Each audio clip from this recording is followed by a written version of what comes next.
অবসরপ্রাপ্ত বিএনপি জাতীয় নির্বাহী কমিটির ভাইস চেয়ারম্যান জনাব আলতাফ চৌধুরী সাহেব। কৃষি উন্নয়নের মাধ্যমে গ্রামীণ তথা জাতীয় অর্থনীতিকে জোরদার করা। ৬ নম্বর দফা ছিল দেশকে খাদ্যে সম্পূর্ণ করা এবং কেউ যেন ঘটনা থেকে সে ব্যবস্থা করা। এবং আর একটি দফা ছিল যেটা ১৭ নম্বর, প্রশাসন এবং উন্নয়ন ব্যবস্থা বিকেন্দ্রীকরণ করা এবং স্থানীয় সরকারকে শক্তিশালী করা। এই দফাগুলোর মধ্যে বাংলাদেশের গ্রামকে উন্নয়ন, স্বনির্ভর এবং গ্রামের মানুষকে স্বাবলম্বী করার দিক নির্দেশনা রয়েছে। আমরা এগুলো বিস্তারিত আলোচনা করছি। শহীদ রাষ্ট্রপতি ক্ষমতায় আসার পর অনুধাবন করতে পেরেছে, যদি বাংলাদেশকে উন্নতি করতে হয়, বাংলাদেশকে স্বাবলম্বী করতে হয়, তাহলে আগে বাংলাদেশের গ্রামগুলোকে স্বাবলম্বী করতে হবে, গ্রামের মানুষকে স্বাবলম্বী করতে হবে। এই জন্য তিনি প্রাসাদ রাজনীতি, সাধারণত আমরা আগে দেখেছি যারা রাষ্ট্রপ্রধান হতেন, প্রধানমন্ত্রী হতেন, তারা রাজধানীতে বসে দেশ পরিচালনা করেন, কিন্তু শহীদ প্রেসিডেন্ট জিয়া ছিলেন এর ব্যতিক্রম। তিনি প্রাসাদ রাজনীতি বাদ দিয়ে নিজেকে গ্রামের প্রত্যন্ত অঞ্চলে সাধারণ মানুষের সঙ্গে মিশে গিয়েছেন, নিজে যে তাদের অবস্থা পর্যবেক্ষণ করেছেন, তাদের ঘরে খেয়েছেন, পান্তা ভাত খেয়েছেন, তাদের কি কি অসুবিধা, কি কি কষ্ট তিনি বোঝার চেষ্টা করেছেন এবং তারপরেই গ্রামীণ উন্নয়নের কিছু পদক্ষেপ নিয়েছেন। তার সেই পদক্ষেপগুলোর মধ্যে উল্লেখযোগ্য ছিল খাল খনন কর্মসূচি, সবুজ বিপ্লব, স্বনির্ভর গ্রাম সরকার। তিনি বুঝতে পেরেছিলেন আর একটা বাদের ফলে ভবিষ্যতে বাংলাদেশের অবস্থা কি হতে পারে। তিনি বুঝতে পেরেছিলেন যদি একটি ব্যবস্থা গ্রহণ করা না হয়, তাহলে বর্ষা মৌসুমে যখন ফারাক্কা বাঁধ খুলে দেওয়া হবে, এদেশ বন্যায় ভেসে যাবে। আবার খরা মৌসুমে যখন ফারাক্কা বাঁধ বন্ধ করা হবে, তখন আমরা শীতের জন্য পানি পাবো। সেই জন্য তিনি খাল খনন কর্মসূচি গ্রহণ করেন এবং এই জন্য তিনি প্রায় ১৪০০ খাল খনন করেছেন। তিনি শুধু হুকুম দিয়ে খনন করেননি, নিজের উপস্থিত থেকে গ্রামের মানুষের সহযোগিতায়, সাধারণ মানুষের সহযোগিতায়, স্বেচ্ছাশ্রমের বিনিময়ে এই খালগুলো খনন করেছে। তবে যারা দরিদ্র মানুষ, অসহায়, তাদেরকে কাজের বিনিময়ে খাদ্য কর্মসূচির মাধ্যমে মজুরি প্রদানের ব্যবস্থা করেছে, যেটা ক্যারিকা নামে বিশেষ পরিচিতি লাভ করেছে।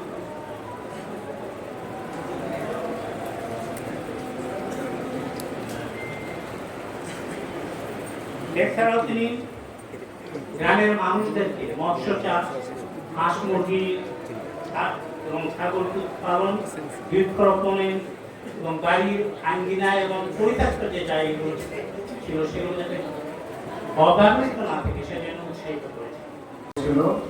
৭ই নভেম্বরের বিদ্রোহের পরে, রেভলিউশনের পরে উনি 1976-এ ক্ষমতা গ্রহণ করেই উনি মজলুম জননেতা আব্দুল হামিদ খান ভাসানীকে উনি চায়না পাঠিয়ে দিয়েছিলেন এবং ভাসানী সাহেব চাইনিজদের কাছে অতি শ্রদ্ধেয় ব্যক্তি ছিল এবং উনি চাইনিজদেরকে কনভিন্স করে বাংলাদেশের জন্য রিকগনিশন নিয়ে আসছিল। 71-এ আমাদের স্বাধীনতা পাওয়ার পরেও চায়না কিন্তু আমাদেরকে রিকগনাইজ করে নাই।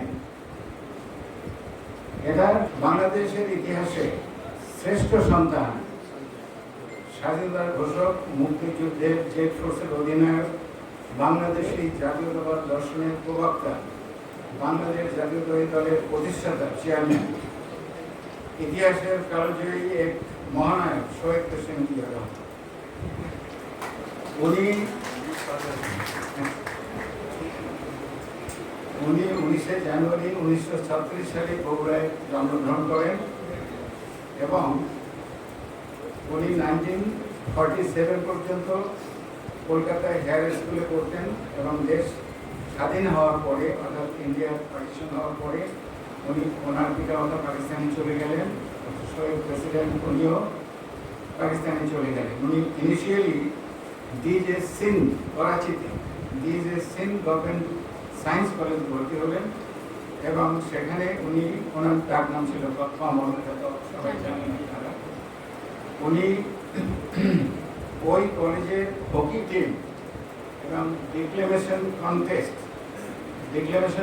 মানে বিতর্ক প্রতিযোগিতা দুটাতেই তুখোড় ছিলেন এবং বিতর্ক প্রতিযোগিতায় উনি গোল্ড মেডেল পেয়েছিলেন।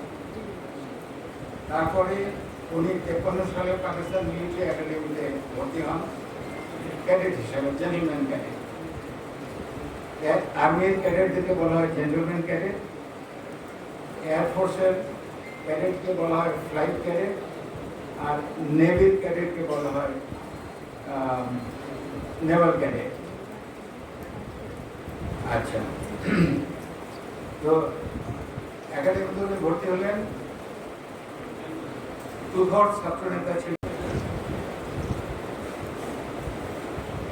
1979 সালের 2 এপ্রিল দ্বিতীয় জাতীয় সংসদের প্রথম অধিবেশনে উদ্বোধনী ভাষণে রাষ্ট্রপতি জিয়াউর রহমান কৃষির উন্নতির উপর যথাযথ গুরুত্ব আরোপ করেন। প্রেসিডেন্ট জিয়া গ্রামে গিয়ে মাইলের পর মাইল হেঁটেছেন।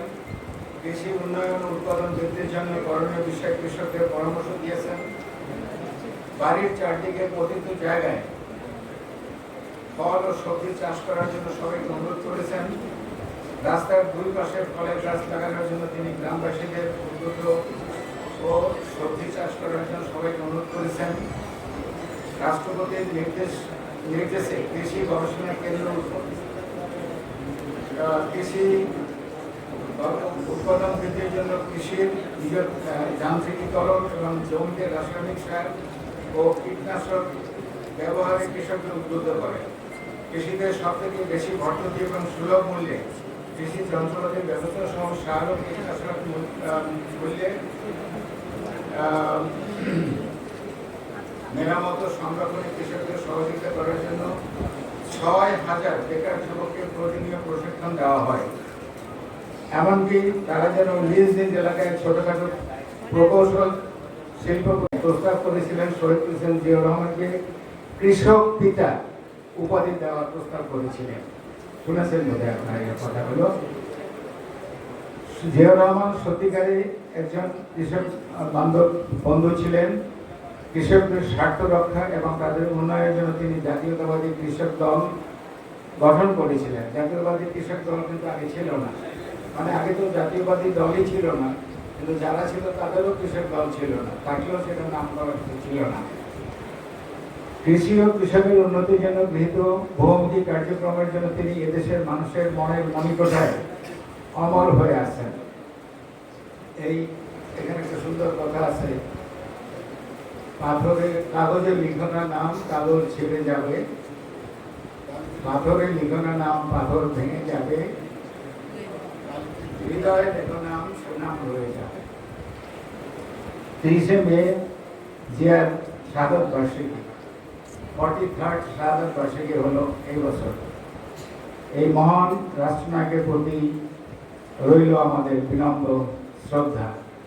আপনাদের সবাইকে ধন্যবাদ। আসসালামু আলাইকুম।